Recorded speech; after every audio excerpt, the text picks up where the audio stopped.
a řekl. Tak s touhle stvůrou já už jsem tolik let. Už aby byl konec světa. Do toho zazvonil telefon v ložnici. Lívie se sebrala poslední zbytky sebevědomí a zvedla sluchátko. A na druhém konci telefonátu se ozvalo. Nazdar, přišel!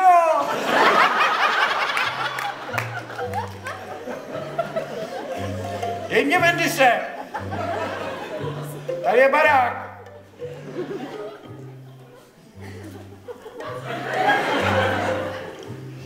Lívie se podívala na Václava a řekla, volá ti Umumba, Vendo.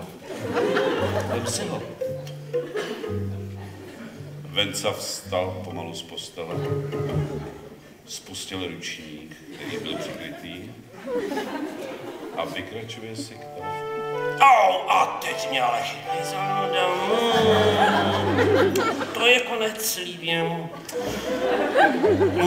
Nemůžeš mi ten telefon, prosím, přinést sem ke mně? Polipsi, Vašku! Řekla z postele Lívie. Za to, jaký jsi ke mně dneska ráno byl, tak ti ten telefon prostě nedonesu, ať si Umumba volá, jak chce. Vzala telefon a vyhodila ho z oka. Venda samozřejmě s Umbou potřeboval mluvit, tak skočil z okna za ní.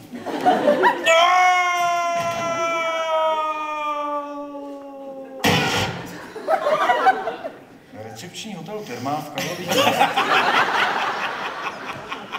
Řekl kolegovi, neslyšel jsi teď takovou ránu, prosím tě?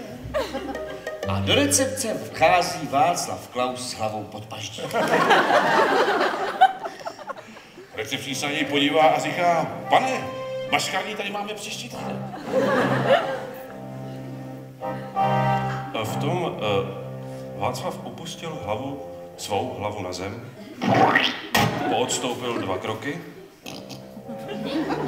rozběhnul se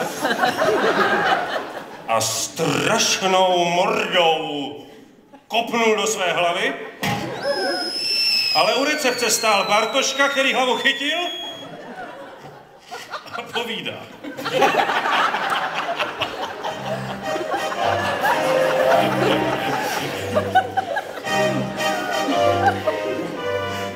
Špadlí na hlavu. Dobrý den, pane prezidente. Jak se máte? Jsme rádi, že jste přijel k nám do Karlových Varů na festival aspoň na chvíli a aspoň takhle v jednom kousku. A Václav Klaus povídá. Jirko, teď jsem tady na maškarním sám. Nahoře je moje žena. Skoč se tam podívat.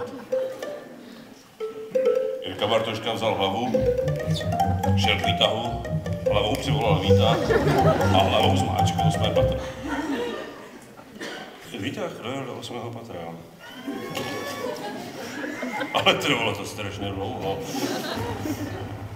Takže Jirka Bartoška zjistil, že si s hlavou Václava Klause vlastně nemá co říct. Mlčeli. Barťák a hlava Klause. První patro, druhé patro, třetí patro, stále nic. Najednou byli v tom 8. patře. Bav mě, Jirko, bav mě.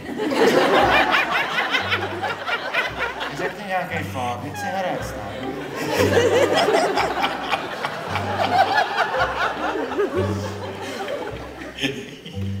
Jirka Bartoška s hlavou Vaška Klause vyšli z výtahu, otevřeli dveře do pokoje. Jirka si nasadil Vašku na ruku. Vešel k Lívii, svléklý do naha a s hlavou na ruce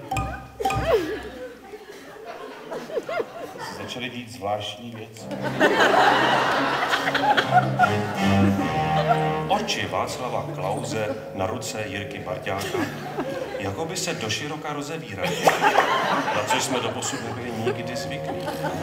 Dalo by se říct, že měl Vašek oči navrch hlavy, až mu vypadly z důlku.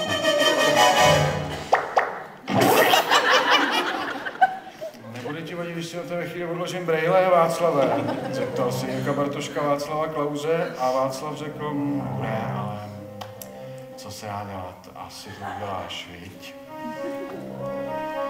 V tom do dveří vstoupilo tělo Václava. Protože nic nevidělo, jedna rána ofutilo, druhá rána ofutilo, třetí rána dostříc, spadl přes křeslo a flak dělal vedle svojí hlavy. Cože? Tak. A Barťák říká, jo tě čertě, to jsou dneska věci. To až budu vyprávět Obamovi. Tomu snad ani říkat vůbec nebudu. Otevřel si flašku whisky, vypili na ex a lehnul si vedle těla Václava Klause. A usnul. Spí, tvrdě spí.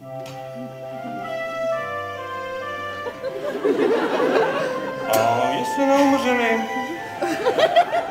možná tam spí až do teď.